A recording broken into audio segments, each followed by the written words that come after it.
Without further ado, let me introduce you to our panelists today.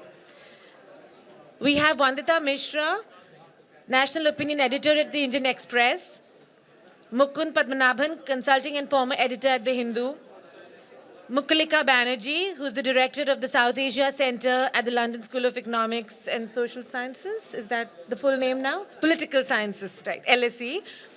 Gilles Vernier, who's a senior visiting fellow at CPR and also the co-director of TCPD, that's the Trivedi Center for Political Data at Ashoka University. And the panel is moderated by Nilanjan Sarkar, who is a senior visiting fellow with us and assistant professor at Ashoka University. I'd like to introduce my colleague Rahul Verma here to start off with an introductory presentation. Okay, hi, welcome everyone. My name is Rahul Verma. I'm a fellow at the Center for Policy Research. And this is a joint presentation with two of my senior colleagues, Nilanjan and Gilles. Gilles bailed us out saying, I don't trust you guys. I'll make my own points. And Nilanjan basically, I'm going to blame him from every error which we are going to see in the data. Okay, so what we are going to talk today about is emerging trends in Indian politics. And some of you may know about these trends, and then sorry about that if you already know. But I'm going to basically bore you for 10 minutes and tell you what is happening in Indian politics. Uh, 2019 in some ways confirms the continuity of social forces that brought the fourth party system. Party system is a boring concept in political science, but political scientists like we care about this. The reason we care about this because it sets up the pattern of competition. It determines the rules of the game in which electoral contests happen. All party systems basically have 4 or 5 characteristics. This party system, which was sort of like began in 2014, has 5 characteristics. First, there is an ideological centrality which is emerging. And all ideological centralities in some ways have centripetal in nature. So what they do, they try to bring all elements of civil society within its ambit. Second, what you see that the party system which presides over the party system, they have an organizational prowess, which has both the resource advantage in terms of money, also in terms of media, and also a machine. Third, there is a charismatic leader who sits on the top of this party system. And there is always a problem of centralization of authority when you have such a charismatic leader sitting on the top. Fourth, party systems also are sort of like determined by some level of electoral dominance. Electoral dominance does not mean that the party has to win every election. It simply means that the party has the agenda setting power. So what we have seen post 2014, that the BJP has been the central pole of Indian politics and has been setting the narrative. Fifth, what we see when you have a dominant party system emerging, there is a disarrayed opposition. In fact, if there is some sort of ideological consensus that is emerging, it is emerging in the favor of the party which dominates the party system. In this case, it's the BJP. So just going back to the 2019 election, many of us have written about it, talked about it, and thought about it. There was an immediate context to this election, which is the BJP having organizational and resource advantage in terms of money. So people have written about electoral bonds, media being some sort of like playing to the narrative of BJP. There was a large Modi effect in this election, the personality of Prime Minister Modi overpowering this election. Third, what we also saw that there was a successful presentation of 2019 as a national election. So both Prime Minister and current Home Minister and BJP leaders went on saying, this is a national election. Don't think what's happening in your locality or in your state. Think about the nation. In fact, Home Minister at one rally said, don't worry about the development. It will happen. Think about the nation first. And this speech, I think, was given in Jharkhand. And in some ways, BJP have also sort of like benefited from removing daily inconveniences. So some sort of like Ujjwala scheme and other things have also worked in its favor.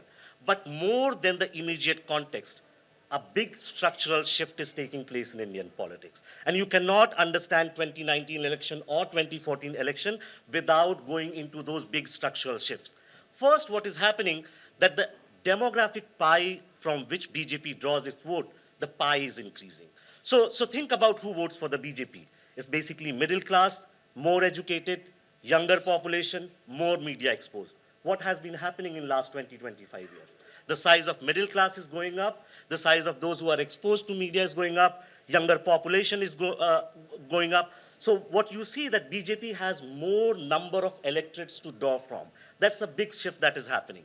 Second, what is happening is BJP is undergoing a transformation of its own. BJP's social base is completely changing. And third big shift which is happening in Indian politics is that the ideological median of Indian politics has now firmly moved towards center-right. So even in the welfare politics of BJP, you could see some sort of like centralization of authority which is happening. So what I've done in this graph, you can see basically NDA schemes, so Ujjwala Yojana, Jan Dhan Yojana, PM Awas Yojana, and flagship UPA government schemes. So in the survey, voters were asked, who do you give credit for these schemes? And during the UPA regime, only around 1/4 of voters were giving credit to the central government, where during the NDA regime, what is happening, they are giving more credit to the central government. So this might be happening because of two reasons. First, there was a greater alignment between center and state, so most states were also ruled by the BJP, so they were not facing credit attribution problem. Second, I think BJP also sort of like created a machinery which directly reached out to voters and tell them, you got this because of Prime Minister Modi. Second, what I talked about, so this is data from Lokniti CSTS over years, what is happening that now more people own two-wheelers, more people own TV. So just to make a point about that there is a demographic shift happening. You have more number of middle class now. Asset ownership is going up. Similarly, the educational profile of voters is sort of like changing. So if in 1996, you had 42% of the electorate which did not have any education, that share has come down to 25. The share of graduates have gone up. So educational profile of voters is changing dramatically. Second point, there is a transformation of BJP's social base. So what is happening that the new BJP voters which are coming into its fold is more lower caste. So if you look at the second column, which is traditional BJP voter, 34% of them were from upper caste, which has now come down to 26. So within upper caste are still more likely to vote for the BJP. But the share of upper caste within the BJP vote is going down, and the share of OBC and lower caste are increasing. So in some ways, BJP under Modi is very, very different from BJP under Vajpayee. This is not just happening in the caste, but also in the class.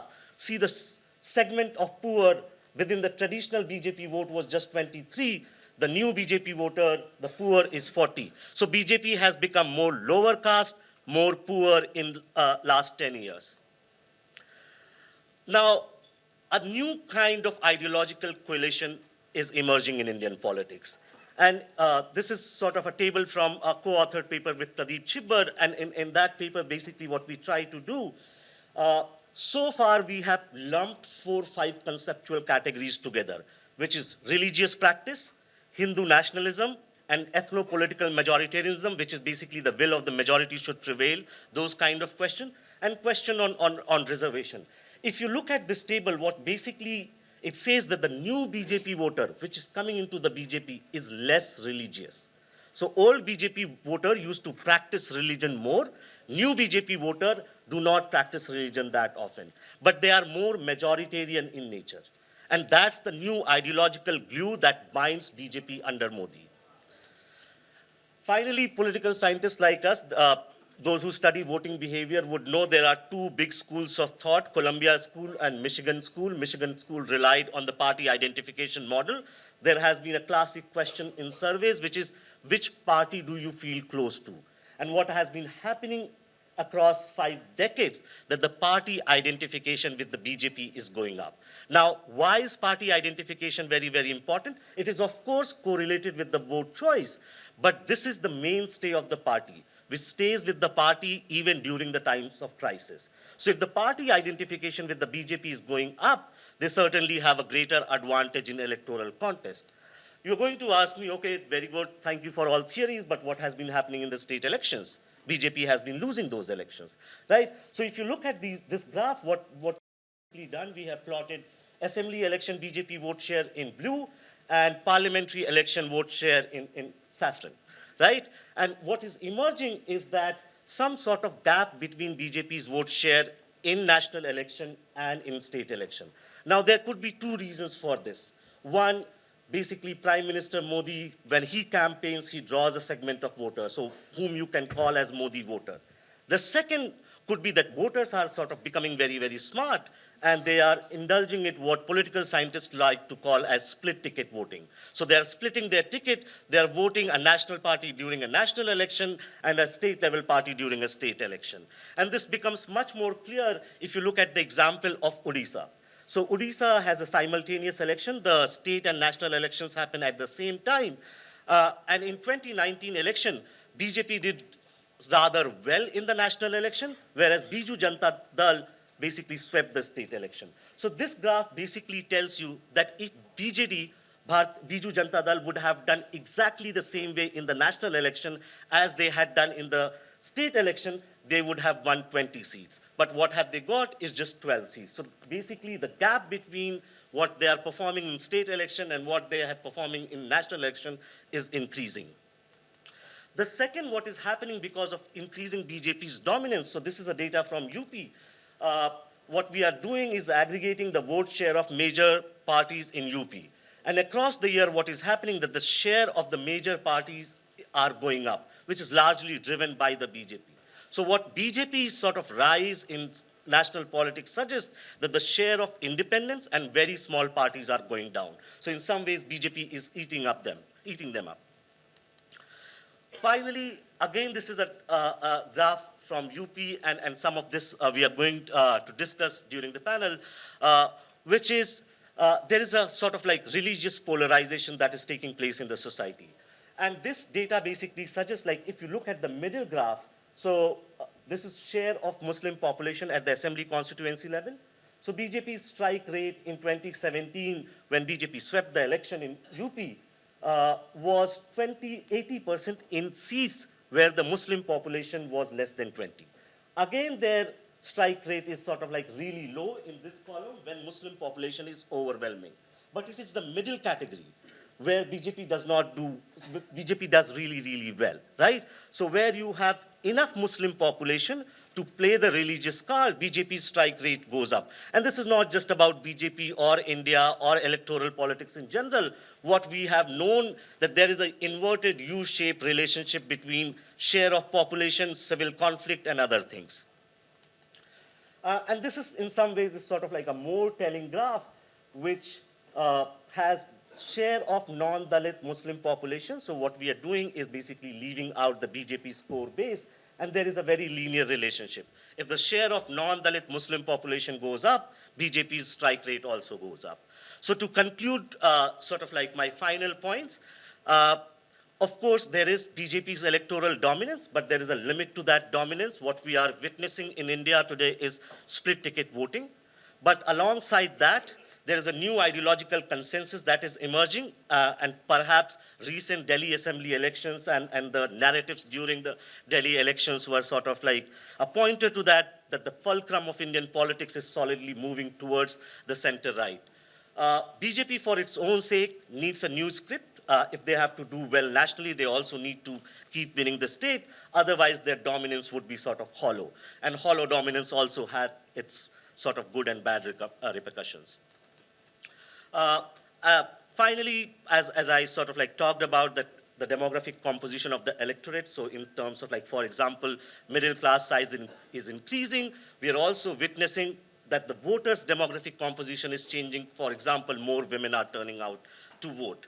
What we are also witnessing is because of rapid changes in the informational environment where like people are using social media and other things, the campaign strategies of parties are undergoing a sea change, right? And some parties have been more adept at these rapid informational changes. So for example, BJP has a war room which includes all these new technologies, whereas many other parties are sort of lacking.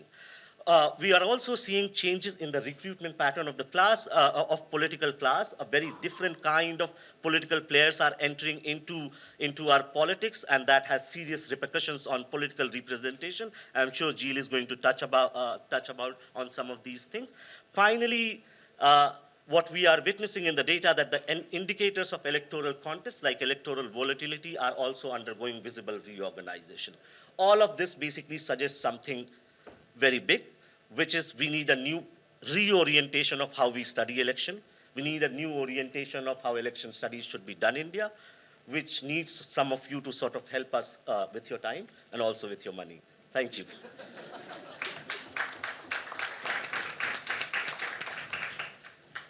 Thank you, Rahul, for that very comprehensive presentation, sort of going over a lot of material that we have been working on at CPR in such a short and cogent presentation.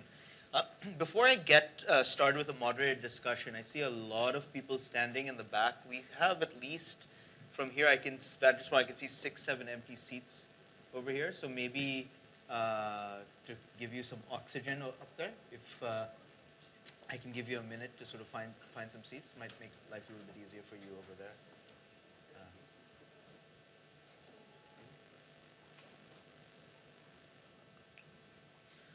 So as people sort of take their seats, let me just sort of start this panel on a bit of a somber note. I think that we should be honest and open about the context that we are in.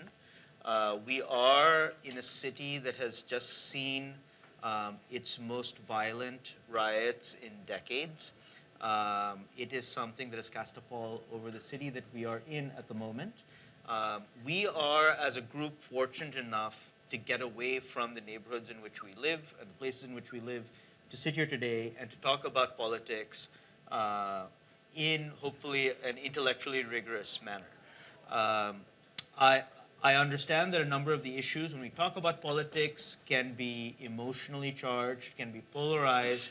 What I can promise you is that everything is on the table. We will discuss some of the most controversial issues that are on the table in front of us today, but we will do so in a way that we believe is intellectually rigorous and in a way that is sort of hews to the traditions that we've set at CPR to discuss difficult issues, but in a way that informs the population, not inflames it. But I understand that things can get heated, but I will warn you ahead of time that I'm going to be quite strict when it comes to that kind of behavior if it happens to come to pass. Okay, so. I would say the major theme of Rahul's presentation was the dominance, essentially in all phases of political and social life that the BJP is demonstrating today. And one of the elements of political dominance, especially in the Indian context, is also dominance in an institutional sense. Dominance over legal institutions, dominance over police institutions. And when there are populations that do not believe that the state's institutions can no longer serve their interests, we start seeing mass protest. And I think that today we are starting to see quite a bit of protest across India, across various issues. And so I wanted to sort of shift this moderated discussion and start with thinking a little bit about the politics of protest in India today. It's something that a lot of us are thinking about. I wanted to start off by asking Mukulika.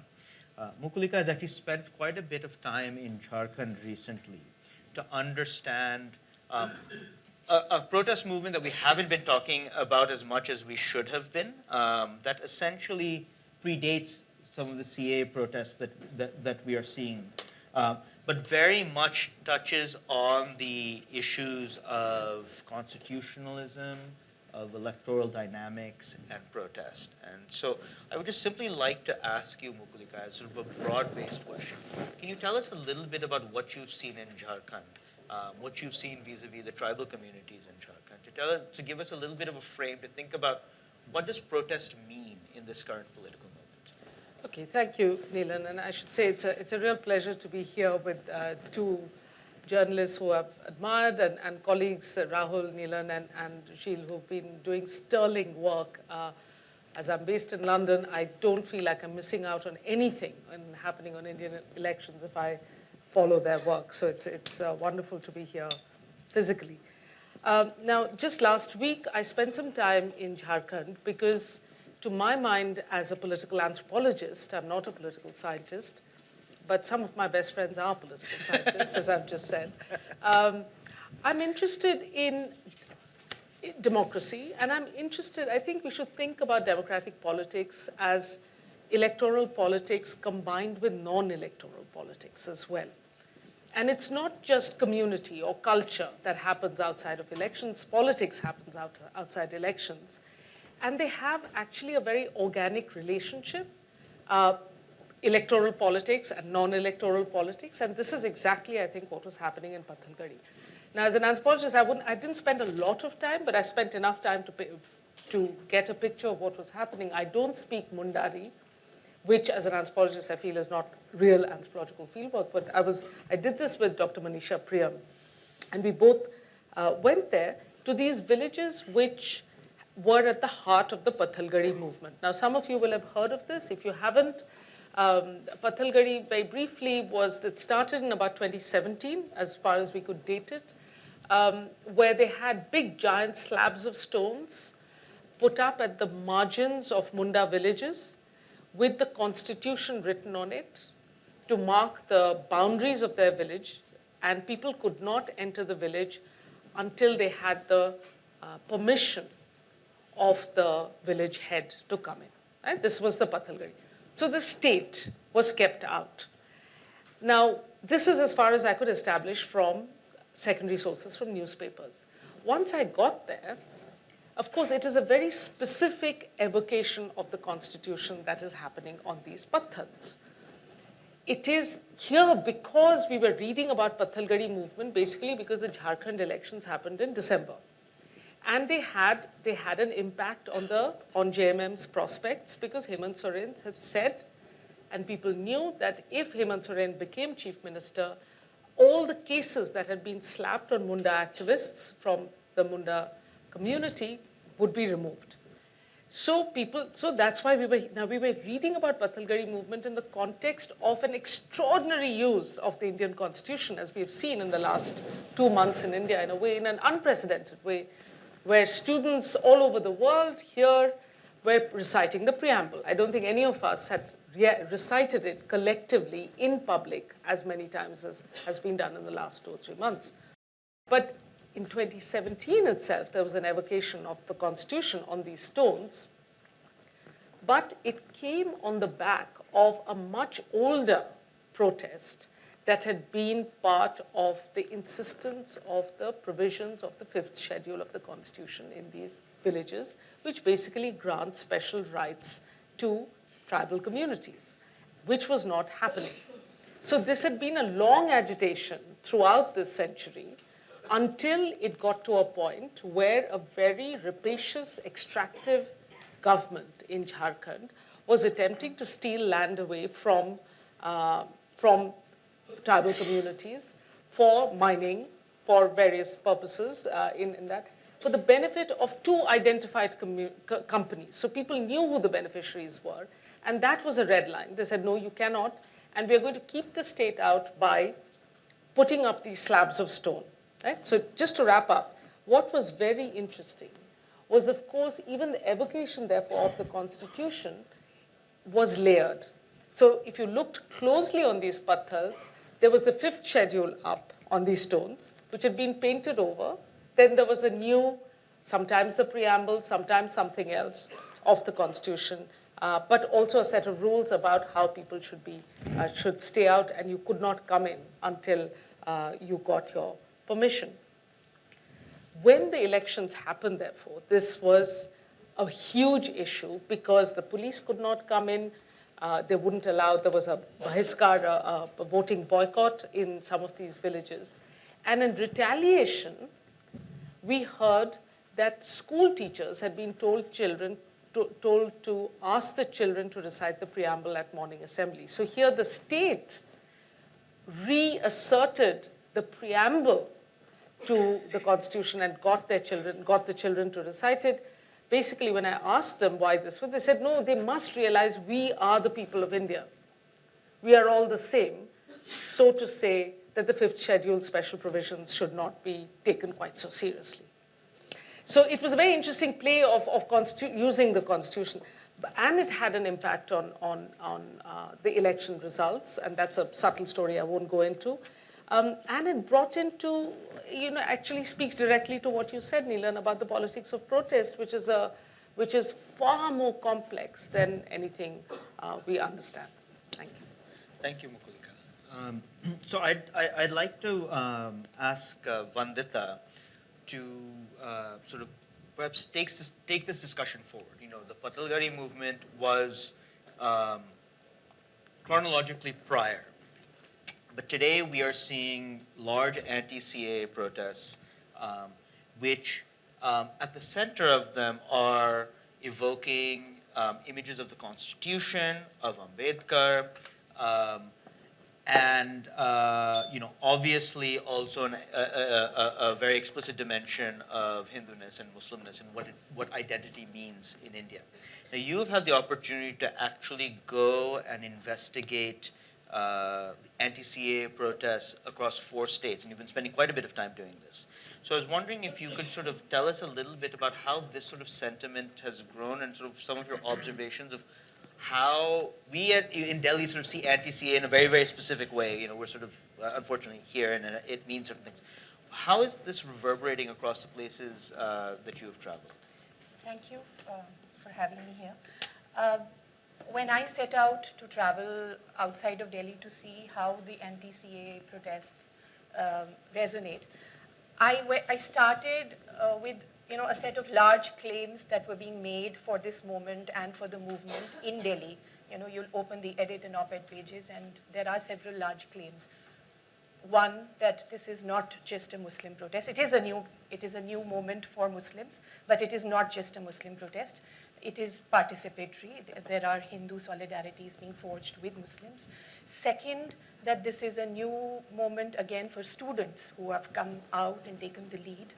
And third, that you have this large presence of women, so this is a new moment in that sense as well.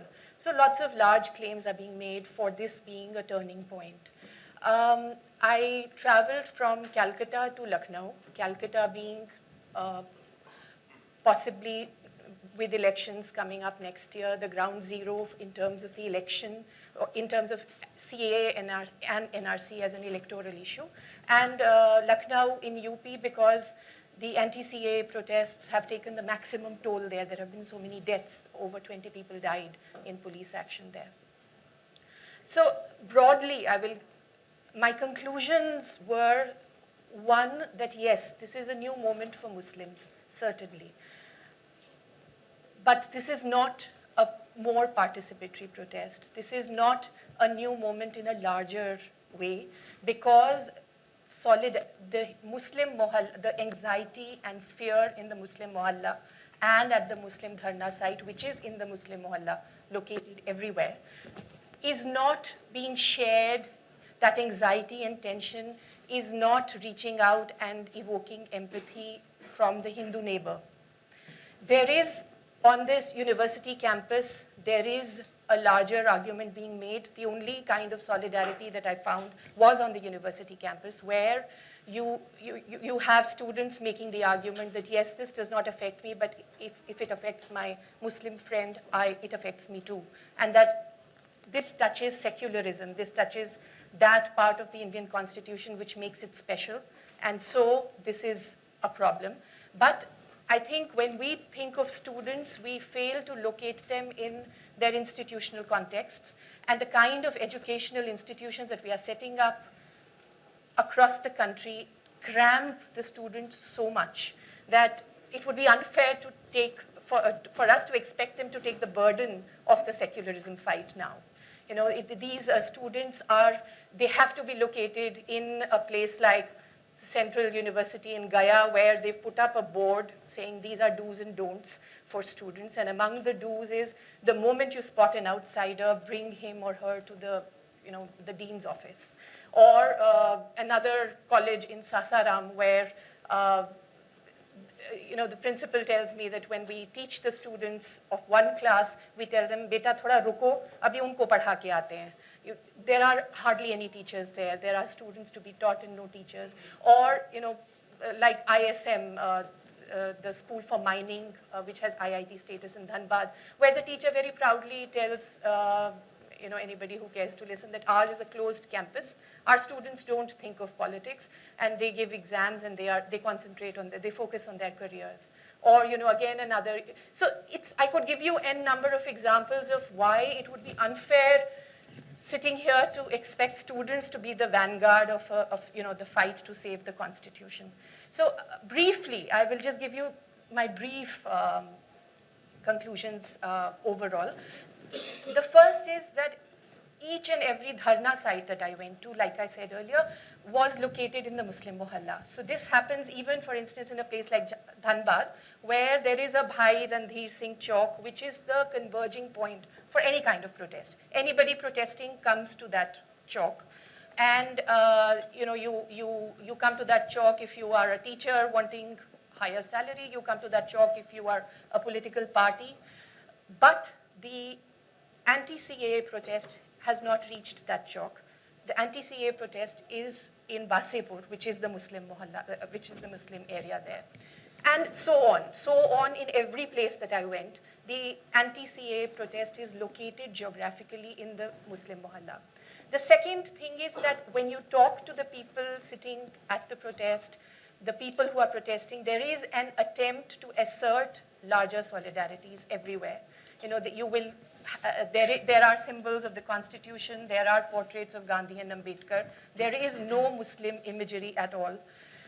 And there is an attempt to say that this is a protest which talks not just of Muslim concerns, but of all poor, for people who are Dalits, scheduled castes, scheduled tribes, people who don't have documents to show, people whose homes could have been washed away by floods, people whose homes could have been burnt down by fires.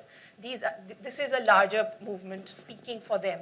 But so there is an assertion of a larger solidarity, which does not always come through in the response of their neighbors.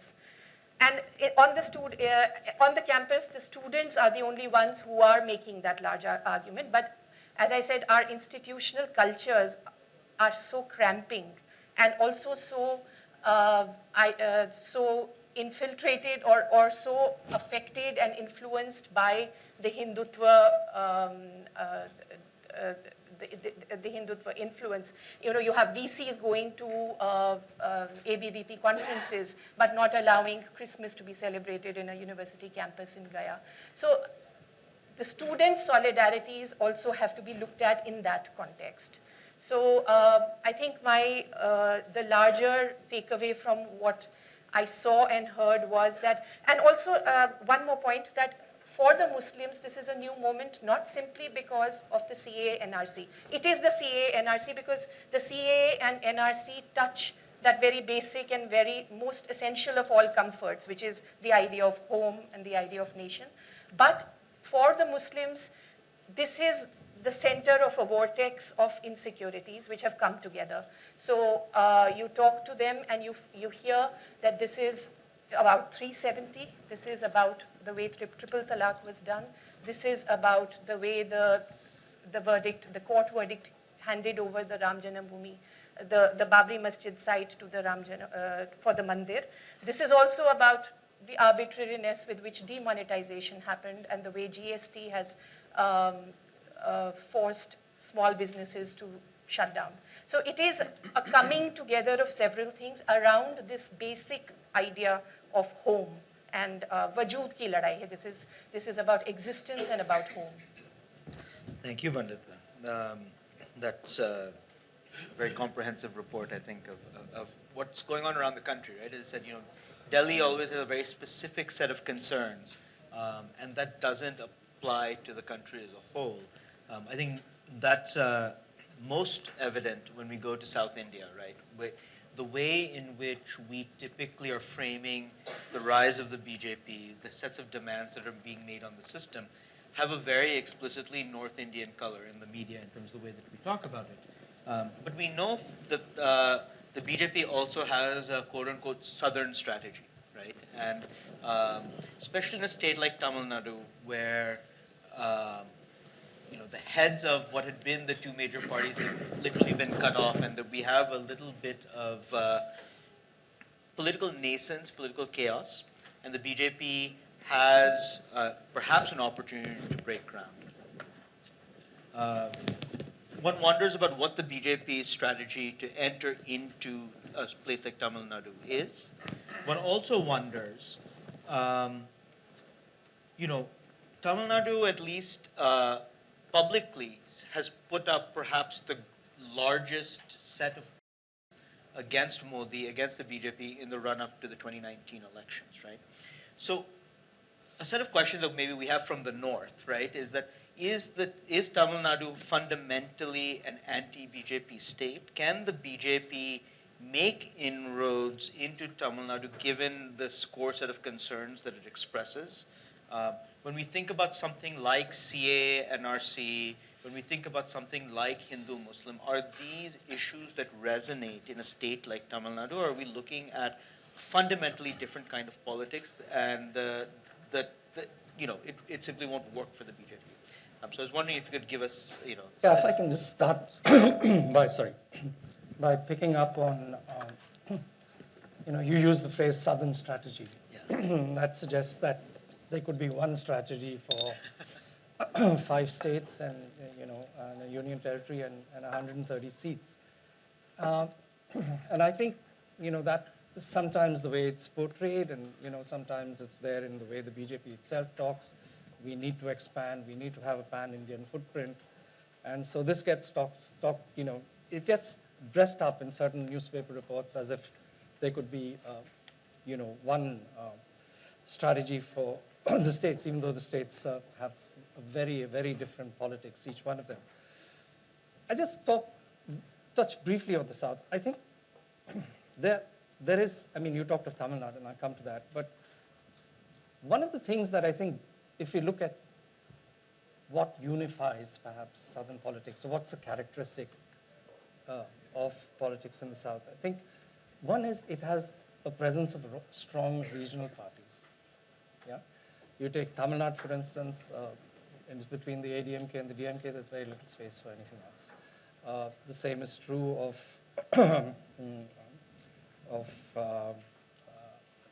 Andhra Pradesh. Telangana is, you have a strong TRS, and the BJP and the Congress are vying for second place in a way. You might think that Kerala is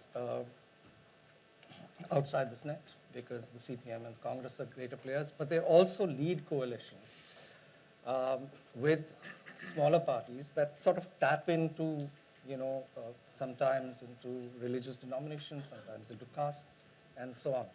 So it is regional in that respect. It's politics played out that has a very regional character.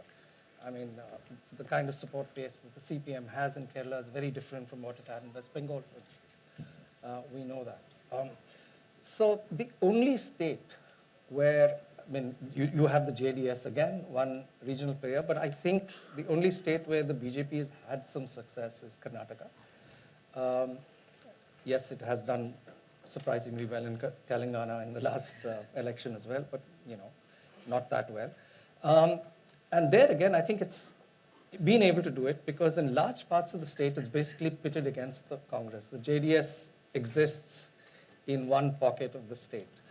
So it's the only state where you have this Congress-BJP kind of contest, and the BJP is able to sometimes do better than that. So I think broadly, the existence of strong regional parties is what has prevented the rise of the BJP in the South. Sometimes it's cracked up as if it's, it's a Hindi party and it's linguistic. I think this factor plays a role.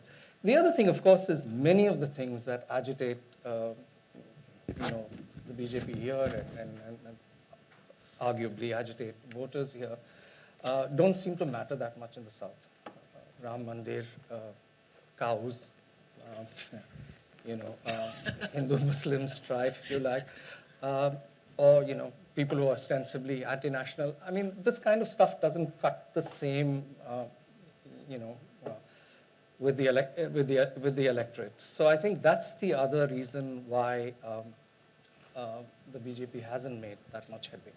Coming to Tamil Nadu, yes, I think there have been protests against Modi, black flags and stuff like that. But I think one of the reasons why people say Tamil Nadu has resisted this, the BJP in the most emphatic manner is 2019 when it was an alliance, I mean, the ADMK was an alliance with this, and the alliance won only one seat. But most significantly, it has never got this low a vote share ever, 18%. So it was interpreted widely by a lot of political commentators as being an anti-Modi vote, the one state vote against Modi. I'm not sure how true this is, whether this is entirely true, because there was another important factor. You had the ADMK split, you had a strong anti-incumbency, and that might have played a role as well. But it could have been a combination of these two things that has resulted in that. And the BJP would find it extremely hard to, I saw the slide about castes and poor and how they made different inroads into different sections of society. But in Tamil Nadu, we have a very, very minuscule, forward caste population. I mean, more than 95% belong to the backward classes. It's hard to break in an environment like that. Thanks. Thank you. So I think when we look at the first sort of set of comments that we've received, we looked at the southern part of the country, we've looked at the Muslim community, we've looked at scheduled tribe communities in India. There's a larger question about how politics and electoral politics represents its citizenry, right? And there's a question about the extent to which single party dominance of the BJP and a particular social coalition that the BJP has put together and that Rahul discussed brings to bear on the representation of every Indian citizen, right? And Gilles, I know you've essentially you've been a one-man army in terms of collecting and analyzing data on the representation of Indian citizens and their political representatives. So I was wondering if you could sort of give us a comment about, in this period of BJP dominance, what we're sort of seeing when it comes to the social representation of citizens. Yeah, so first of all, I want to correct that statement because I'm far from being a one-man army. I have an entire team, and most of them actually women, and where we try to basically document the sociological profile of men and women contesting for elections in India. Before I answer that question, maybe I'd like to go back a little bit in time and set my 2-minute intervention here in UP to try to address this question, which has been heralding us for some time. How do you build a majority, and what is the connection between building majorities on one hand and professing and acting on politics of inclusion, right? We're far away now from the 1990s, where political parties could actually lead the strategies that consisted in targeting specific segments of the electorate. Every political party claimed to be some sort of a social rainbow coalition. Today, everybody plays the inclusion card, including parties who actually rose as caste-based parties. And so, if you look at Uttar Pradesh from 2007 onwards, you have a turning point from a period where you had 35 years without a single majority government to a succession of 3 governments led by 3 different parties, all leading with all obtaining a single majority of seats, and all making the claim, so BSP, SP, and now the BJP, and all making the claims that they've done so by achieving some sort of social engineering towards inclusion. So now when we look at the social basis of these parties, and that's not only true for the BJP, as Rahul mentioned, but also for the SP and the BSP, these are parties that, at least for a time, succeeded in diversifying their electoral base. They increased their appeal beyond their core electoral support base that was loosely defined around caste. Jatav Dalit with the BSP, Yadav Muslim with SP, upper caste consolidation behind the BJP, and so forth. So that's a given. And in a way, in terms of composition of the electorate, parties do appeal to a greater array of groups.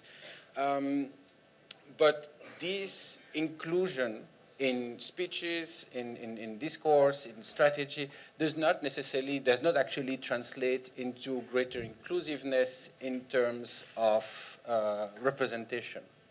And when you look at the sociological profile of individual contesting elections, and those who are actually handpicked, and there's absolutely no doubt that political parties, high commands across the board have a complete control or near complete control on who they choose as candidates. So this is a party-directed process. And we see that some traditional alignments persist, and some parties keep, producing a very skewed representation in favor of particular groups. So there is no mystery that wherever the BJP has risen in recent years, it's been accompanied by a surge of upper caste representation. Across the board in the Hindi belt, at least, by and large, half of their MPs or MLAs come from these groups. And within those groups, we're talking essentially about Brahmins and Rajputs. Any other upper caste group is only nominally represented. So we have two groups or families of caste that are absolutely overrepresented.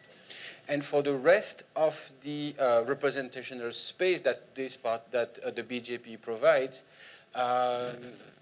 if you remove seats that are mandated to particular categories, SCs, STs, so the 30% residual seats, they tend to be distributed, or the tickets tend to be distributed across a wide array of non-dominant group, which is part of the BJP's discourse of inclusion. We provide representations for those who do not get representation for more adversaries. But it's a distribution that is wide and across a wide array of groups that get only nominal representation.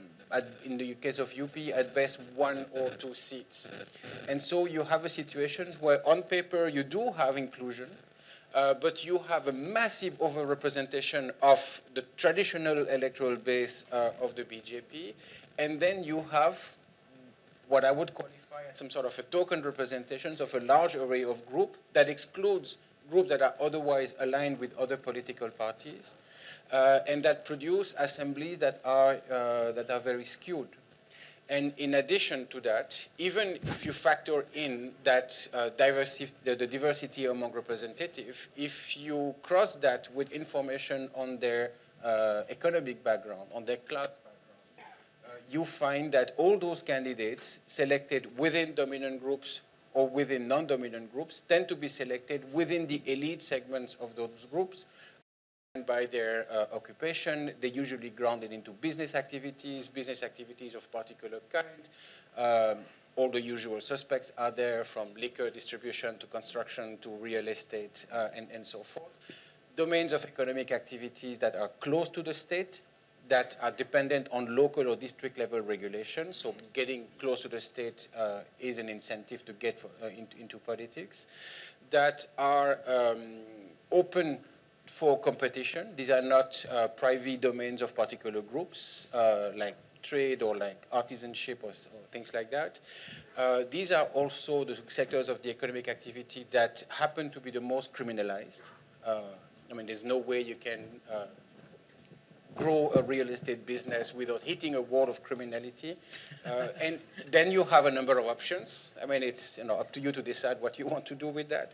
And so political parties, and that's how SP, BSP used to recruit their candidates in the past. And that's based on some caste calculation, but also based on the economic profile of their candidates. And what I see the BJP doing is basically continuing and enhancing that practice of extremely elitist mode of recruitment of political personnel, bringing a greater, skewed representation of upper caste, but having the similar sort of biases when it comes to the economic profile. And we see that with the statistics on criminalization of politics and so forth. Now, the last point I want to quickly make is that the rise of upper caste that we see is associated with the BJP, and the BJP certainly enhances that phenomenon. But if you look at the timeline of data, it actually predates it, early 2000 onwards. And that comes from the fact that political parties across the board now tend to recruit their candidates in the same sociological pool, where basically tend to recruit their candidate among groups that are locally dominant, irrespective of old caste affiliations. And also that tends to produce a political class that, by and large, is actually quite homogeneous, even though on paper you can try to make arguments that look how diverse we are. Thank you, Gilles. I think the elephant in the room when it comes to sort of questions of representation and politics is, of course, what is happening to the Muslim community in India. And I think what I'd like to do, sort of steer the last bit of our discussion towards thinking about what political representation means, what the new forms of politics that we're seeing mean for the Muslim community. And I want to look at this in a certain level of complexity. I want to come back to you, Mukulika. You've been doing work in villages in Birbhum district in West Bengal for the better part of 2 decades. And for those of you that don't know, who haven't been sort of following her work closely as many of us have, this is an area that started out as solidly CPM. Then Mamata comes to power. And Birbhum is also the frontier from which, through scheduled tribe populations, the BJP is starting to come in towards Bengal. Right? The BJP has been very open about trying to seize Bengal politically, and it has to do so in an environment in which the state machinery is actually quite hostile to it. So unlike many of the other cases we talk about in North India, this is a situation where the BJP has to use whatever appeal that it does in a way to avoid state suspicion or being stopped by the state. So I was wondering if you would, because you've been on the ground and actually working so closely in these villages, give us some observations about how the BJP is sort of finding its way in under such difficult circumstances, really a place the BJP has never had any presence. Yeah, it's going to get very, very bad in the next 12 months in West Bengal, because it's an open secret that West Bengal is one state the BJP really wants to win. I'm told there may be people in the room who can confirm this, that Amit Shah is now learning Bengali. That's as keen as, this has happened before amongst people. Anyway, so it'll be interesting. I'm waiting for that speech to hear it. But what has happened, and I say this on the basis of work, travel during 2019's campaign, is that, Bengal politics is so polarized between erstwhile left front supporters and Trinamool supporters. So remember the left front, and there are many young people in this room, left front ruled the state government in West Bengal from 1977 to 2011. That's 34 years. That's the longest we've ever had here. So by 2011, the word for politics is, when you say politics, you mean party politics. You mean party, when you use the word party, which is of course a Bengali word, right, in case you didn't know, or party kore. So party is a Bengali word, and when you said party, you meant it was left front. It was CPM or RSP or whatever. Now, within that, and I won't go into that because that's not what Neelan's asked me to talk about, when Trinamool comes out of that, what it has done is completely polarized people who, as left front supporters, some lot moved to Trinamool. So a lot of the party workers, Trinamool was consisted of erstwhile left front party workers. But there are some people who can't imagine voting anything but left front. So the left front vote share is people of that. And then there is the Trinamool voter who vote for Mamata, and Trinamool has been winning the Vidhan Sabha, the Panchayats, and so on. They've done 2 rounds of that, and they've been successful. Now, in 2019, and I was traveling through Bengal with Partha Mukhopadhyay from CPR, when we traveled through what was happening, I started with my village in Birbhum, which I know every individual very well. What one found there is that it was precisely the two Dalits caste there, so the Doms and the Bagdis. The new factor in this, and I don't know how you're going to be able to represent this, all of you, political scientists, that we have to think about a new category of voter who is aged 30 and under. This is not determined by caste or by class. It is largely male. So this is a young voter. And this is, as we know, the demographic of India is such that large number of a vast proportion of the Indian electorate is under the age of 30. These kind of young people whose parents are either Trinamool or left front in an entrenched way, needed a third way out. And just as Neelan said, if you came out as a BJP voter, you would be lynched, right? At the way Bengal politics is. So the route is a religious route. So suddenly, and Parthu and I heard these stories across Bengal, that every village we went to, there were stories of Hanuman images appearing mysteriously. So we said, oh, how long is, oh, this Hanuman Mandir's been here forever. I said, what rubbish, I've been here for 20 years, you know. Oh, it fell off a truck last year.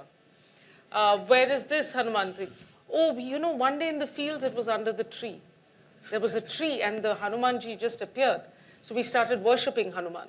Now, what they didn't realize, and really they couldn't have picked a worse god for me, because I've been reciting Hanuman Chalisa since I was 16. So I actually know about Hanuman.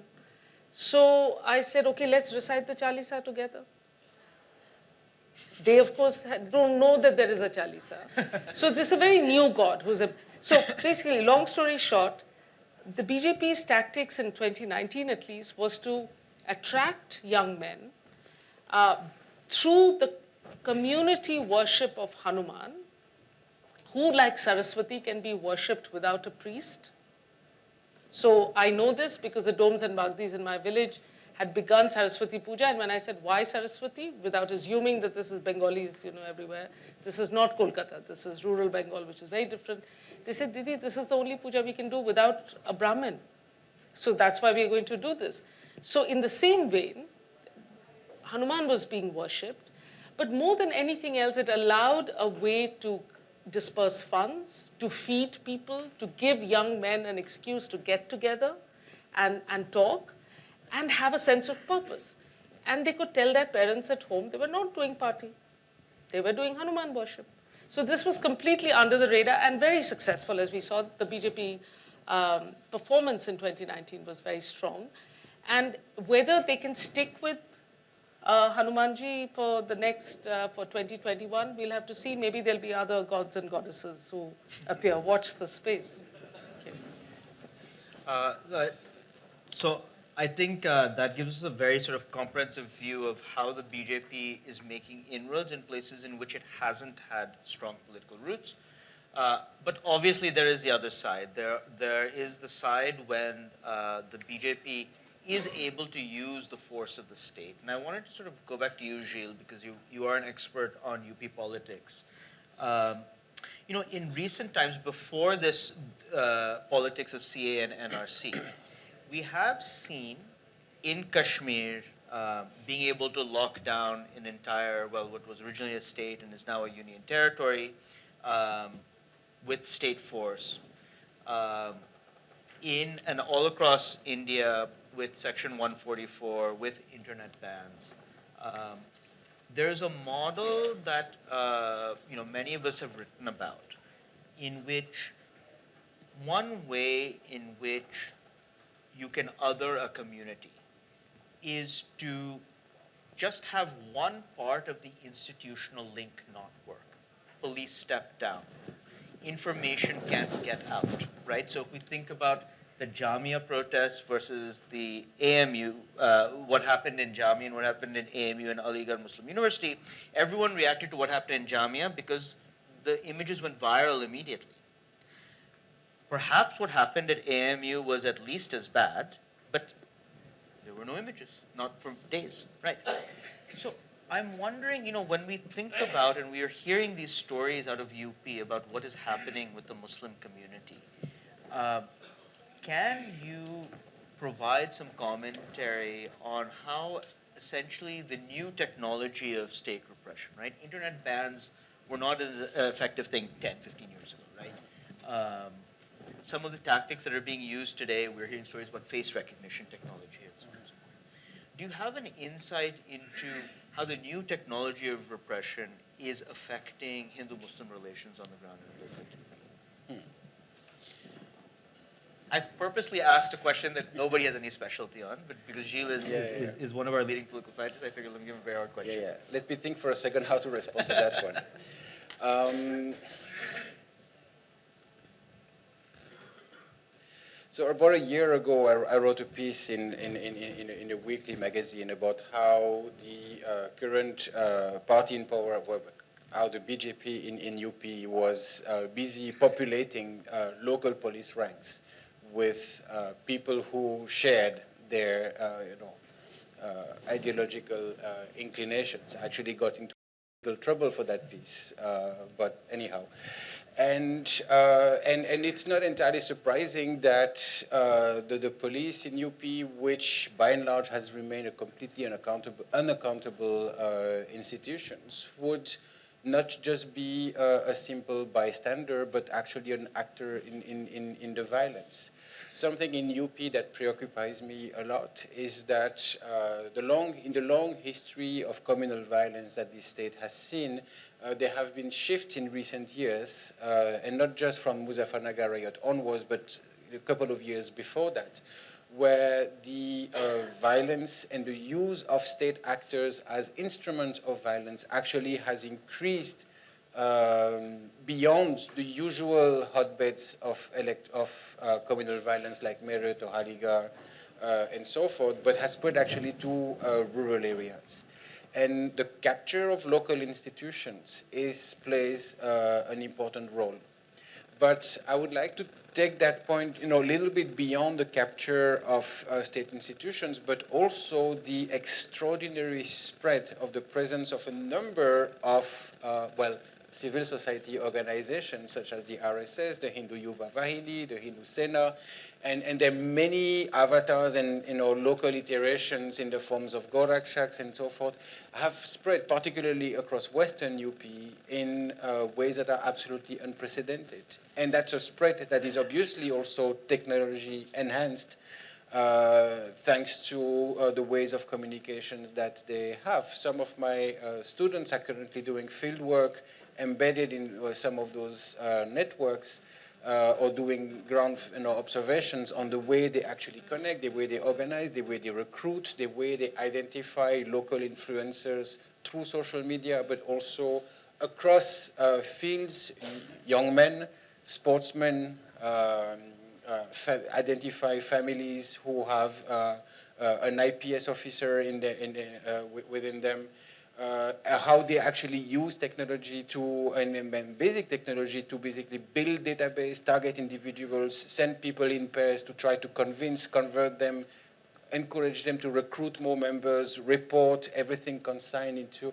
So there's a prodigious organization at work at the ground level that has spread now way beyond the usual urban base of those organizations to the rural area. And that actually contributes also to prepare the ground for the eruption of violence. I've been reading a lot of Paul Brass recently. And for those of you not familiar, Paul Brass is a American political scientist who spent about 40 years studying politics in northern India, UP in particular, and has produced a lot of insightful volumes on communal violence. And what he shows is that communal violence is never spontaneous. One should never essentialize communities engaging into violence. And there's always an element of planning, of preparation, but more importantly, there's always an element of brewing, the buildup of tension and the buildup of a permanent state of tension that creates an environment that is conducive for eruption of violence whenever a local BJP official, either on their own or under instructions, decides to push on a trigger that actually leads to violence. And so there's been this usual pattern and sequence that is now spread in rural areas. Communal violence used to be more urban, and that is greatly enhanced by the use of technologies. And the old pattern used to be that the police under instruction or under lack of instructions would sort of be a bystander, but now we see that they actually take part to the violence in the name of democratic values, in the name of restorations of law and order, and targeting individual almost randomly within particular community that have clearly no link whatsoever with any form of protest. Now, Mukund, I wanted to sort of get back to you. So we've heard now two models of how a certain kind of othering of the Muslim community is perpetrated, how a rise of a certain class of Hindu values grows in society, certain set of Hindu values that are actually quite foreign to the places in which they are spreading. I would imagine that similar tactics are being attempted across many parts of South India, Tamil Nadu, so on and so forth. But at least in our popular imagination, they are not as successful. Are they? Are we missing the story? And has there been this kind of introduction of, let's say, North Indian Hindu values in South India? Or is there something about the social structure that exists in South India that actually prevents the kinds of mechanisms that Mukulika and Gilles have talked about? Wow, that's a tough one. But to me, it's interesting that, sorry, seem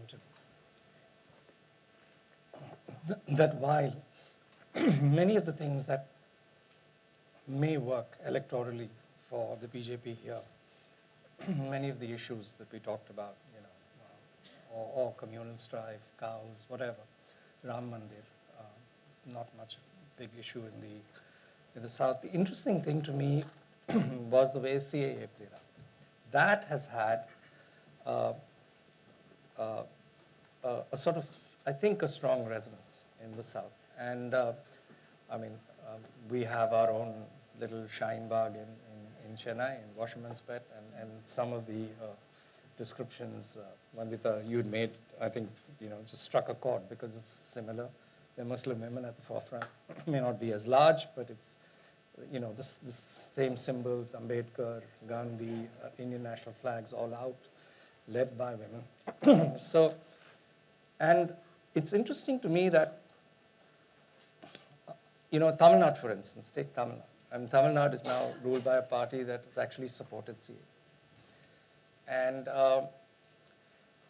this is now become a hot political issue because the DMK, I think, has sensed an opportunity and is leading protests and so on. And I think there's a sense amongst the political class, and this includes allies of the front that, sorry, is this making a noise? That fought together, like the PMK and the others have distanced themselves from the ADMK stance. And the ADMK itself, said, although it's issued gag orders to speak against the CA, we had some Muslim MLAs who've protested. The ADMK itself, a few days back, have actually, when in connection talking with the NPR, has raised doubts of whether every little question that you want, particularly mother tongue and so on, are really necessary. So I've seen this in the South. I mean, leave Karnataka out, which is run by BJP government, but you've had Kerala, which is saying, thank you, we're not going to, we'll do the census, but we won't do the NPR. Voices in Andhra and in Telangana coming out against this process. So I think there is, I mean, politicians have a sense of, what counts or what matters to people and how influenced they are. And I think there is a sense that this has created a greater unrest and a greater insecurity in Muslim minds in South India. than some of the regular issues that the BJP peddles. So to me, this is, an interesting thing because this has actually had a great deal of resonance on the ground. And I think politicians, even those who are not disposed to, take on the CAA frontally as, say, the CPM has in Kerala, are shifting around a bit, are asking questions about whether the NPR should include this or that, or say that I'm for the NPR, but only if it doesn't include these questions and so on. So this shifting is happening over the last couple of weeks. And talking about Kerala, goes into an election in 2021, and I mean, this is hearsay again, just talking to, people on the ground there, reporters. But it looks like the CPM's strong stance on the CAA may actually win it a fair amount of Muslim votes. And, the minorities, Muslims and the Christians, basically have traditionally backed the UDF. So if this happens in 2021, it'll be an interesting shift that would be worth watching.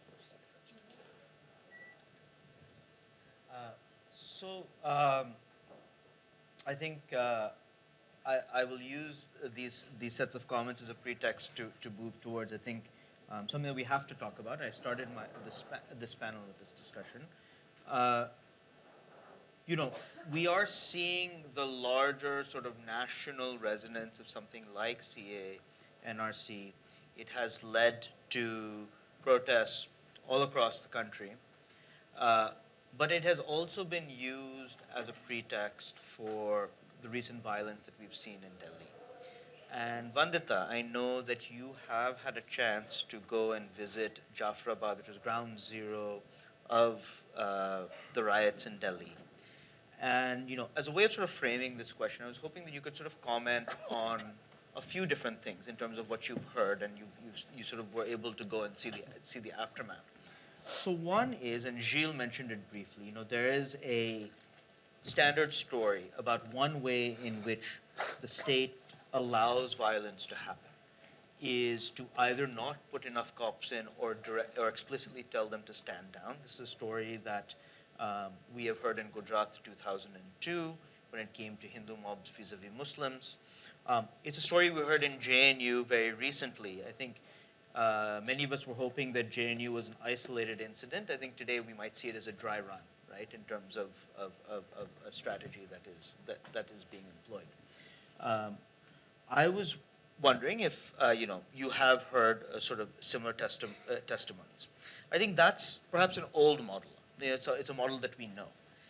But there are ways in which the kind of violence we are seeing suggests a new model. And one of the things that is potentially frightening is that even when we think about Godhra or Muzaffarnagar, we can actually pinpoint an initiating event that then got communalized.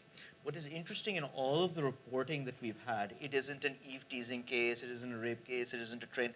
There seems to have been essentially a violence emanating out of what Sudha Pai and Sajjan Kumar have called everyday communalism, right?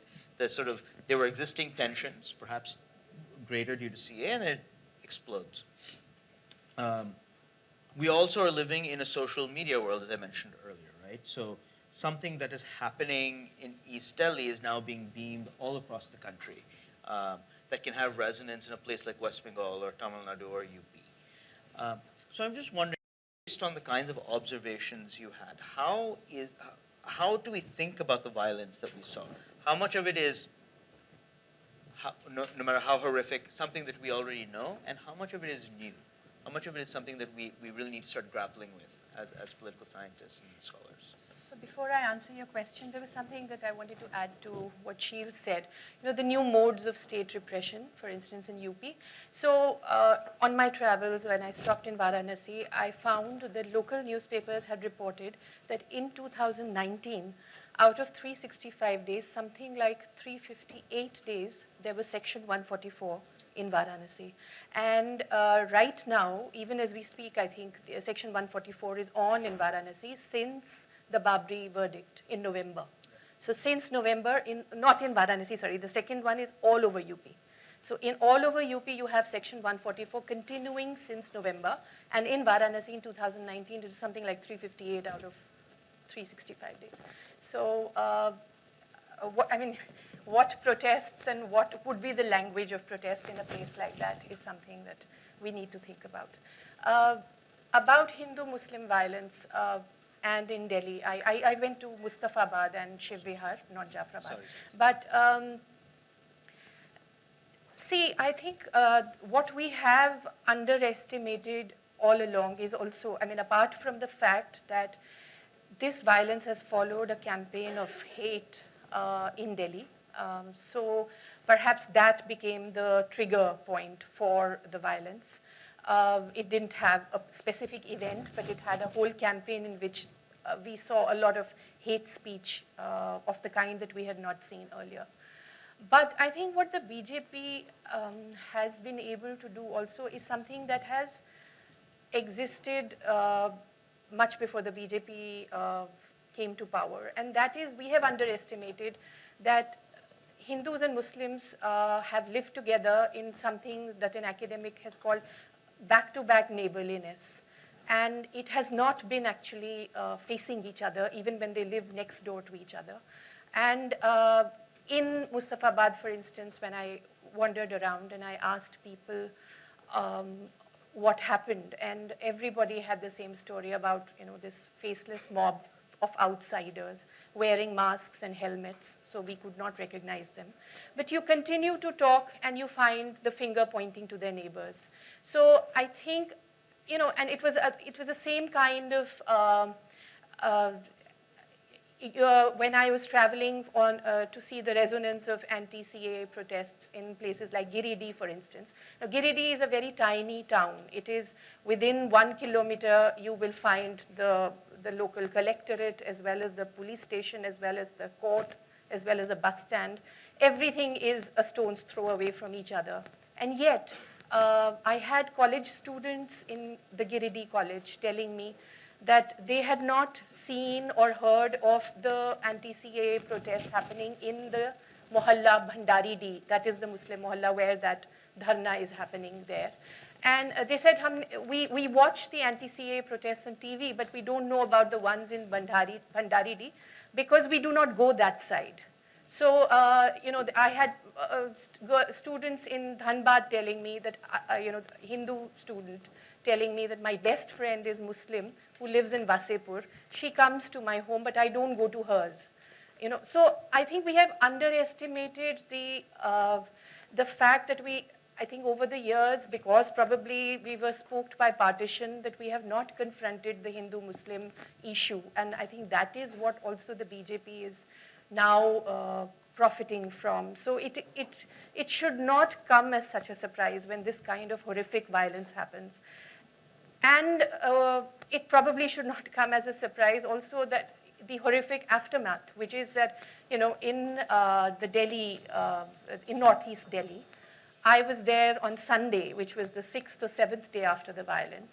And there were NGOs operating there. There were journalists around. And there was finally the police, which hadn't been there. That was a common feature of all the stories that I heard, that the police did not enter the gully where the violence was happening.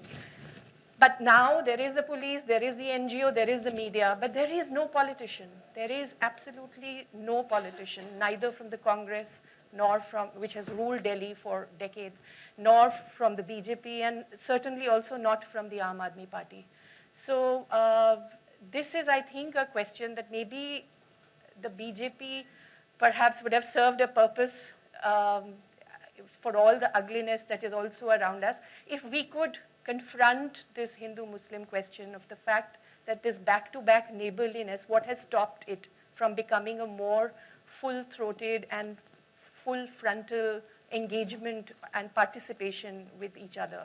That needs to be, I think, thought about. Thank you, Vandita. Very sobering thoughts. We have just a few minutes. I will open it up to questions.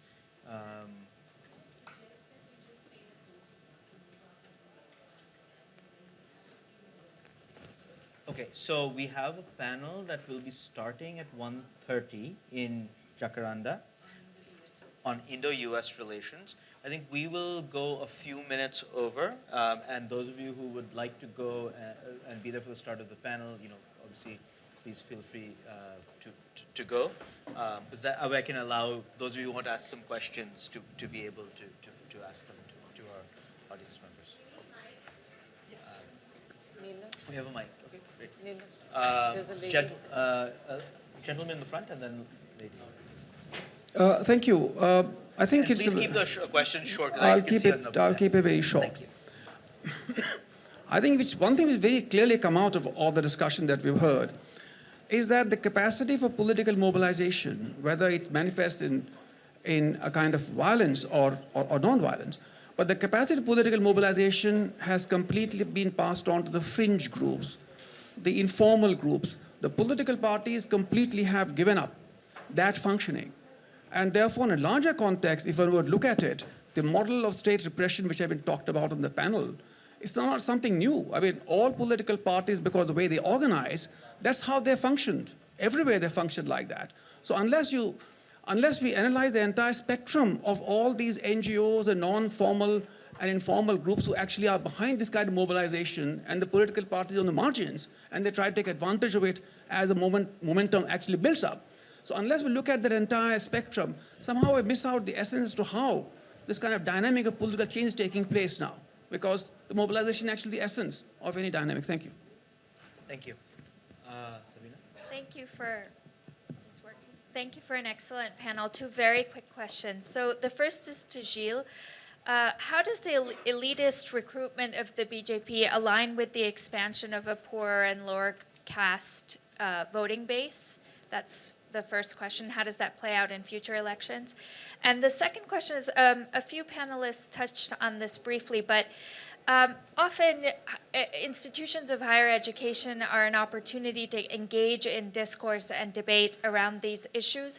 But in India, institutions of higher education, the issue of politics is so politicized that it's impossible to have this intellectual debate, it seems like to me. So I'd be interested in your views on institutions of higher education as being able to balance political engagement and debate without turning into violent episodes, as we've been hearing in various higher education campuses. I'll take one more before, and then let's switch.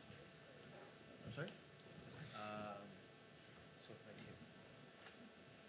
here. Thank you for your insights. Very interesting. I guess my question would be, now that an anti-CAA protest has been used as a pretext for violence, what is the prospect of these protests continuing across the country? Do we expect them to fizzle out or swell? And also, do we expect a recurrence of such violence in other parts of the country?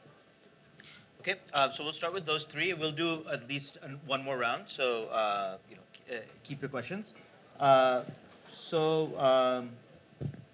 First question about the non-formal political actors, NGOs, so on and so forth, that are engaged in mobilization in sets of action that we've seen. Anyone want to touch on?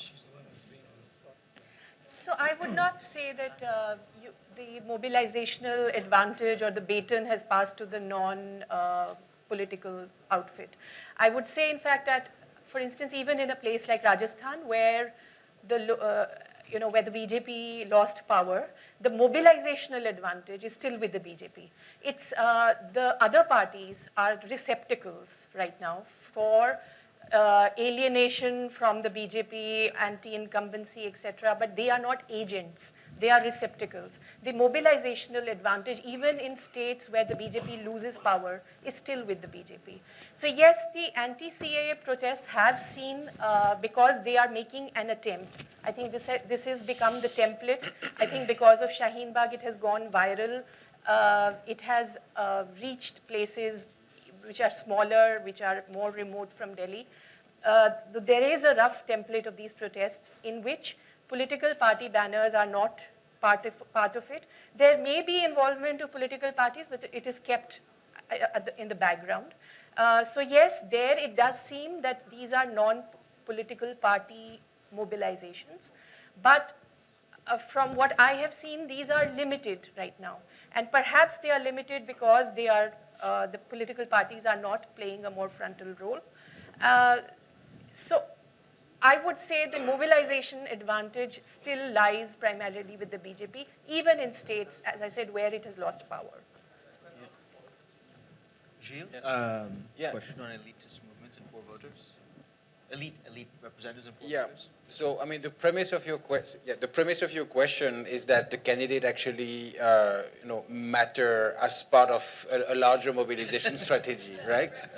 Or so I do believe that representation matter for a number of questions and a number of aspects, but there's no, doubt that leader appeal, party appeal, particularly in national elections, sort of trumps, the identity of the candidate. So that actually gives more leeway and control to parties to actually nominate whoever they want for whatever purpose, which may not necessarily be only linked to a raw calculation of winnability or desirability of the candidate. Just to echo what Vanita was just saying, of course the BJP has an organizational, it has a prodigious electoral machine. But there has been also a process of professionalization of electoral campaigning and strategy with a lot of consultants and the PKs of the world, intervening in helping parties to professionalize their strategies and operations. That comes at the cost of sort of downsizing or making their own traditional organization redundant. And that also includes the representatives, the backroom boys, the experts, the power brokers, the strategies, the communication consultants have more influence on than the candidates But have. sorry to interrupt you, but haven't the PKs of the world become important precisely because the other traditional party organizational methods have have declined? Yes, but the reason that they have declined is that power has become more and more concentrated within party organizations. And as parties professionalize, they also become more hollow over time. And so that's how parties mobilize on, and claiming that you are inclusive in a way is a way to obfuscate what you're actually doing, or claiming to be caste agnostic to come back home to Delhi is also a way that produces an outcome in terms of representation that is heavily skewed in favor of particular elite groups, right? So. Mukulika, I think you wanted to... Just to take up that question, Yes. if I may, it just allows me to say something which I heard in Jharkhand, talking to a very senior, old-time BJP leader, politician. There is this sense, and I don't know how widespread it is, but my sense is it could be quite widespread, of a lot of people within the party saying, what was the need for doing this CAA? Kya zarurat thi? So there is thinking within the party of, sorry, why have we passed this act, which was unnecessary? This is not a priority. What is it doing to force the NPR? And linking that with what Gilles has just reminded us of Paul Brass's work on the institutionalized riot system, as Paul called it, of this brewing.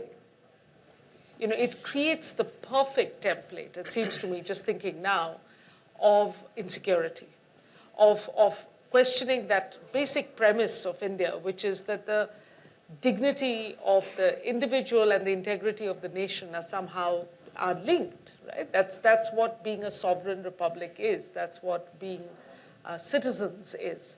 And when you shake that, you precisely created the stage for simmering tensions, which is a very bleak picture, because the anti-CAA protests have been across the country, ghettoized, as Vandita was telling us, ultimately, but not so, like in Kolkata, where people have come out on streets. And West Bengal is deeply concerning what's going to happen over the next 12 months in terms of violence. Thank you, Mukulika. Just very quickly on the question on higher education. I think, the constraints that Vandita mentioned are very real. right? I think there's a lot of political control in places that we don't think about. We only think of these sort of marquee cities. There's a lot of political control exerted by university administrations and state governments on what students can and cannot do, and there's a lot of harassment of students, especially in these smaller places, who don't have much of a leg to stand on. You know, a lot of major movements have come out of higher education institutions. I do think, however, the explicit linking of political appointment and university administration, which is a phenomenon that is much more extreme in India, is something that hampers the role of student movements to come up unless they become violent quickly. And that's something we have seen in the Indian context. So I don't know what the future holds, but my fear is the more you try to brutally repress people to genuinely express grievances in the system, the more people look for extrajudicial ways of expressing those grievances. Yeah, so just to give you a small picture. I started my travel in Calcutta. I went to Presidency College, and I was roaming around the college. So, of course, there is the graffiti and everything.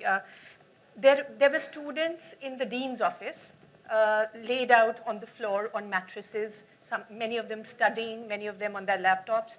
Basically, a protest for hostel facilities. There was some renovation going on which had taken too long. And so these students just brought their mattresses, and they were all over the dean's office. From there, from an institution which has an available vocabulary of protest, you come to, I reached Varanasi eventually in my travel, and in BHU, in Banaras Hindu University, today to organize from anything from a seminar to a New Year party to a protest to any kind of collection of students, you need not just permissions, but also security presence for everything. I mean, it just does not, any more than a few people getting together, you need permission plus a security presence in tow. So you have, I mean, when we talk of students here, we think of an idealized figure in an idealized setting, but the settings vary dramatically. And presidency is also not without its limits, because you may have an available culture of protest, but the culture in West Bengal, as Mukulika knows so well, is a winner takes all culture. So in presidency, they will tell you that, if you ask them about the TMC, so they will say, wo log to yahan postering bhi nahi kar sakte hain. They cannot even put up posters here. And this argument would be given to you by every other college in exactly the reverse fashion, where the TMC will say that the left cannot even now put up posters. They cannot even do postering. So, from there to Banaras, our institutions vary. And as a result, I think our students will vary as well. I'll do one more final round of questions, and then so Ashish here. Ashish, why don't you go ahead? Thank you. Okay, so what could be the relationship between the voters and Shall I ask? No, go ahead. No, Okay, sorry. okay. No, it's okay. So, in the time of when Modi and Kejriwal directly asked to the voters that cast their votes in his name, and don't think about the candidate. So, what could be the role and responsibility of representatives to the voters? So, how it has been changing? One question. Can I ask the second question? It's, okay. Very quick. Very quick. People may or may not take it. Yeah. I mean, and directly to the Padmanabhan ji. That's in the south, state like Tamil Nadu and Andhra, and in north, state like Bihar, UP, all went through the identity politics during the different time periods. What is the difference? What is the major things that BJP succeeded very massively in the north, but not in the south? Is there any role of the distributive politics? Thank you. So, we'll just do a round of 3 or 4, and then.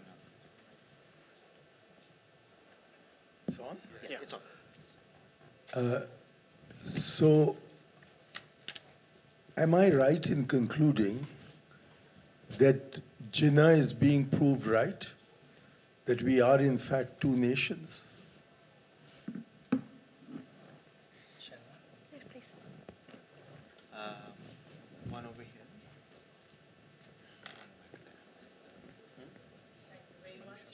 I don't know what one can say after Mr. Ayer's one-liner, but may I make one comment and a quick question? I agree entirely with Vandita that this is a new moment for the Muslims. And it's my personal belief, of course, I think there is now another opportunity, I think, to draw up a new equilibrium for the Hindu-Muslim relations. I think the last time we met in the dark shadow of the partition, and perhaps that was a little bit of a brittle equilibrium. There is today, there's some signs which give you hope. It's going to be a very painful process after listening to all very well-informed, well-studied data and impressions, that now you look at them, they don't want to go away. They are staking a claim to be here. It is their home. And they are now prepared to talk in the same language, the same idiom. आप मेरे से minority की तरह बात करेंगे तो मैं फिर वही जवाब दूंगी और वही हिजाब डालूंगी. Otherwise, the constitution is their shield. Anyway, so that is on a hopeful note, but how we'll get there. Second question, how have we got there? I mean, nobody ever had illusions that though we were so imbued with Nehruvian secularism and a composite culture, we knew, of course, all this parades about not going to the Muslim neighbors, but it was that suddenly it has come up so badly. Okay, straight away we can say Congress, its policies, that the whole commitment was really, never really had a strong constituency. Yes, very quickly to say, how have we reached there, in which we've analyzed the Congress and BJP, policies. Have we looked, and I don't think I probably heard it as amply from the panel, the role of, like Gramsci is described as cultural hegemony, the idea that you have now made it our own generation, our peers, our family is talking this language today. And these recent disturbances, in fact, have given us some hope that the students are not. The students are, in fact, looking at each other as Indians. So how is it that, they were able to, BJP over all these decades has shaped the cultural direction of the country, that it is now by consent that the different sections of and this is the real danger still, I think, in my view. Question back there in the orange. Good afternoon. My question is really simple and really short. I'm simply asking, we've talked about emerging trends in politics from a very BJP-centric point of view. Are there any trends that we're seeing from the opposition as well? We've spoken so thoroughly about a very BJP-centric idea, but what are the trends that are actually also emerging from the opposition side, all the parties? And just one final question just down here, and then we'll wrap up. See you in the blue shirt. Right here, down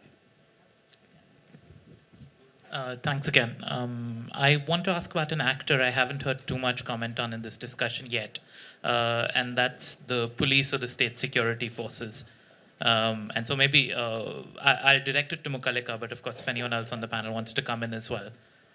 Are the police perceived as an actor anywhere in this? Are they perceived as compromised? And even if they're perceived as compromised, is that in a partisan way? Or what is the expectation or belief around the police? Yeah, thank you.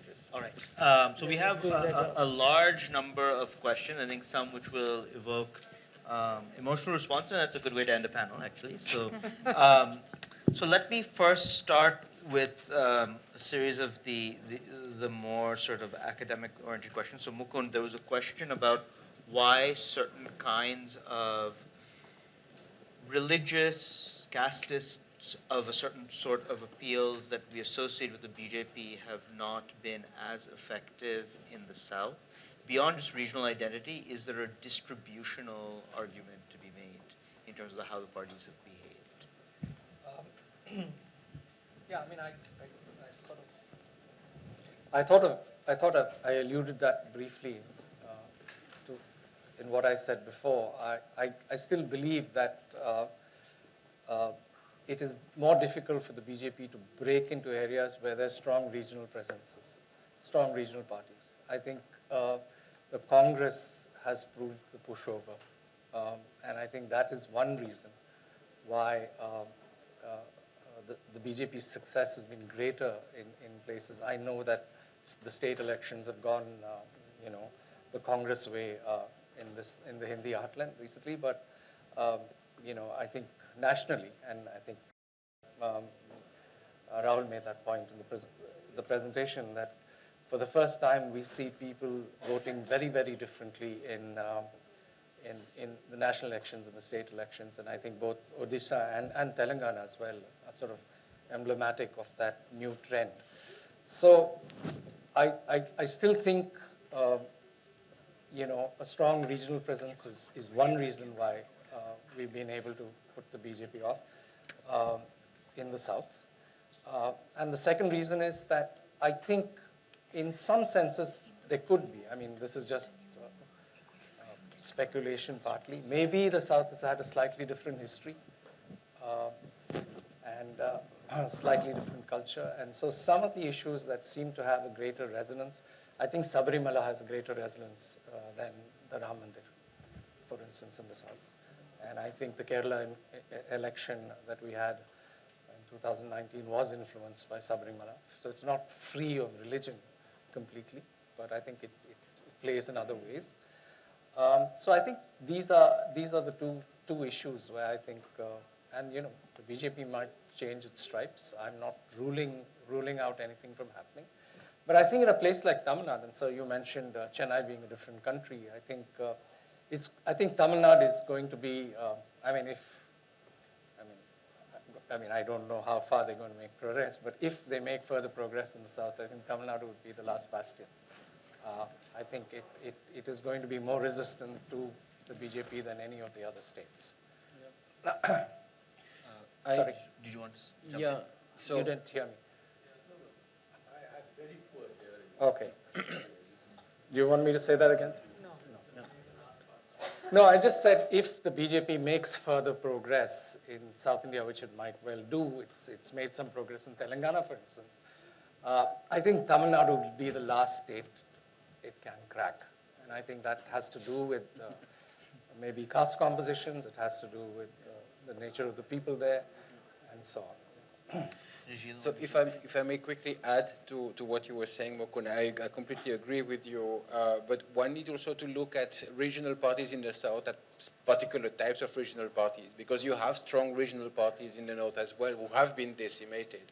So it's not just a fact of regional parties that in itself guarantees that they can maintain their stronghold.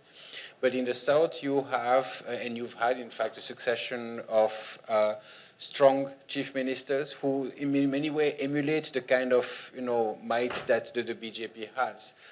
Strong leader, absence of internal democracy, propensity to crony capitalism, but at the same time build a reputation of being effective on serving the welfare function of the state. If you look at KCR's popularity today, is not only built on the accession to statehood of Telangana, in which, ironically, he did not play an active role, at least not in the actual decision of granting statehood, but from the fact that he has the ability to build a powerful electoral machine with resources concentrated through ties with industry, and at the same time can be one of the best performing chief ministers in terms of providing welfare and transforming the way the state delivers goods, etc. And he's also a chief minister, and he's not alone, who has no hesitation in flouting his religion.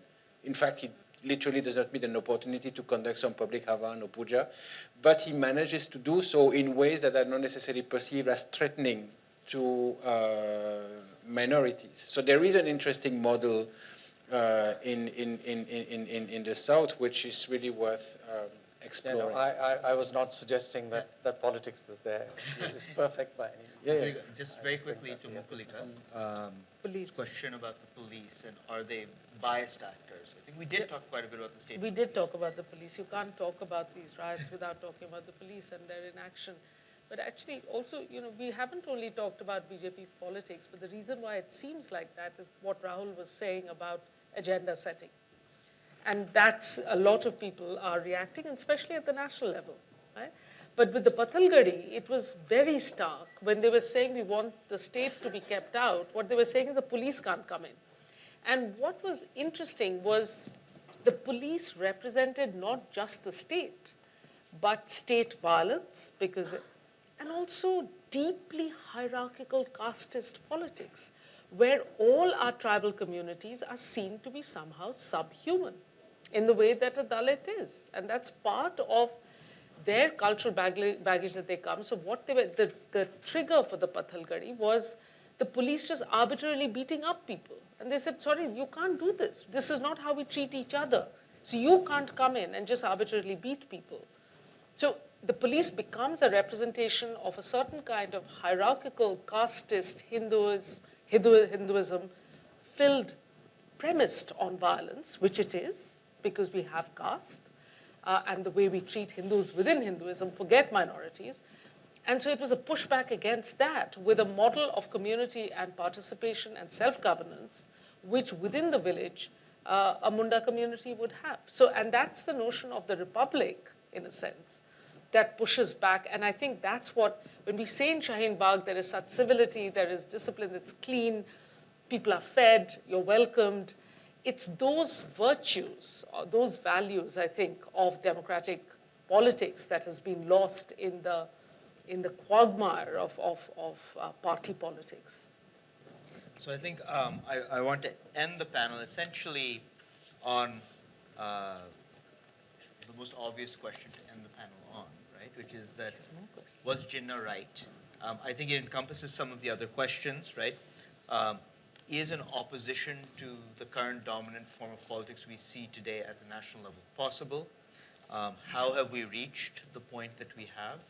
But I think it does boil down to a fundamental question about an articulation of what India is, and is an alternate articulation possible? Is it something that we will have to live with?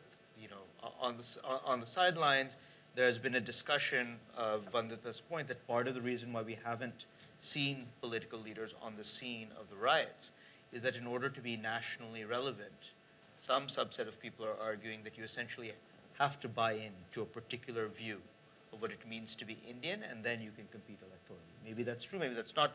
But what I wanted to do was throw it as an open question to the panel. You want us to answer this? I want you to give your views. Engage with it. Okay. Yes, views on, is an alternate politics possible, or was Jinnah right? Yeah, I did. Who's going to go first? Anyone want to take a chance at this, or do we just end on? No, so I'll skirt the Jinnah question, the trap. And so when for instance, in this anti-CAA protests, why are they not getting bigger than the small dharna in the Muslim mohalla everywhere? Why is Shaheen Bagh, not just in Delhi, but even in its models outside Delhi, why is it an island of civility and constitutionalism, but it is not spreading? I would say 3 or 4 things come in the way of larger solidarities. One is the national security narrative that the BJP pushed and won on in 2019. So what has happened now is with the CAA and NRC trigger, the debate that happened about Pakistan and talked of the border with Pakistan has now come home to the mohalla. Now you have to root out the Ghuspaitia from the Nagrik. So it's no longer कि Pakistan के घर में घुस के मारा. It is that from amongst us, from among the citizens, you have to weed out the infiltrator and the Ghuspaitia. And the Ghuspaitia is different from the Sharanarthi, or the person who's seeking the refugee. So the Hindu is the Sharanarthi, the Muslim is the Ghuspaitia or the infiltrator, and he has to be or she has to be weeded out from among the citizens. So in a sense, the national security debate has come home and to the mohalla. That is something that strains these solidarities from getting established. Another thing that strains these solidarities is the idea of the Hindu homeland. So everywhere you hear, this is the natural home of the Hindus, which is what CAA is all about. That is the distilled message of CAA, that India is the natural home of Hindus, and that if Muslims remain, they remain as second-class citizens. This also comes in the way of, larger solidarities. The third thing is, I think, which is not just to do with the BJP, we have developed a culture of certificates, of proving oneself, of trying and vying and competing for the same. The perception is that the resources are dwindling and we are all in competition with each other, and to get a share of the pie ahead of your neighbor, you have to produce a set of certificates. So this culture of having to prove yourself all the time for a shrinking set of resources.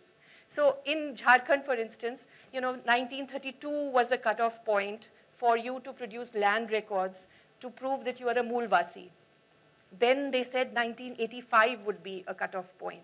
Now, whether it is 1932 or 1985, I heard so many people in Jharkhand saying, if we have to produce certificates to get this, that, and the other, what is wrong with asking Muslims to prove their citizenship? So it's a larger brutalization in which you're pitting one against the other constantly, and the perception is that there is this shrinking pie there that you have to lay claim to before your neighbor does it. And for that, you have to produce these certificates. So it's a brutalization that is happening even regardless of the BJP. I think these are the 3 or 4 things which come in the way of genuine solidarities being forged again. Well, I mean, I don't know about Jinnah being right, but there seems to be certainly an effort to prove Gandhi wrong.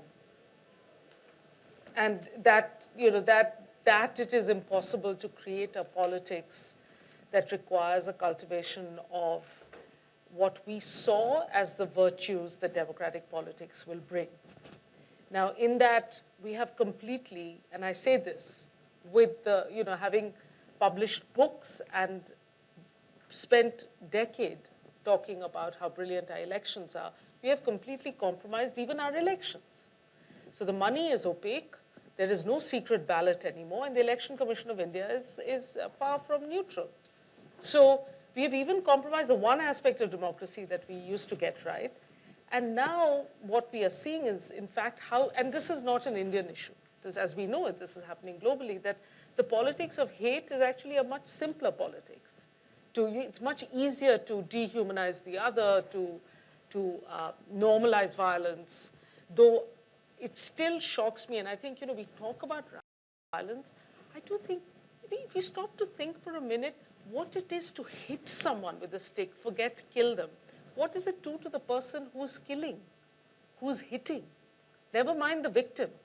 So if we are going to create a generation of young people who are now, it's not only normalized, it is of course okay, and you're glorified for killing. What is it doing to the Hindu population? I mean, that really concerns me. So the politics of civility, or the politics of citizenship and cooperation, which we have aplenty in our social formations, is the one that is being suppressed for a different kind of politics of hate. So thank you all for this panel that's run. We stage our own sit-in protest here for an extra 30 minutes. Thank you all for a wonderful panel.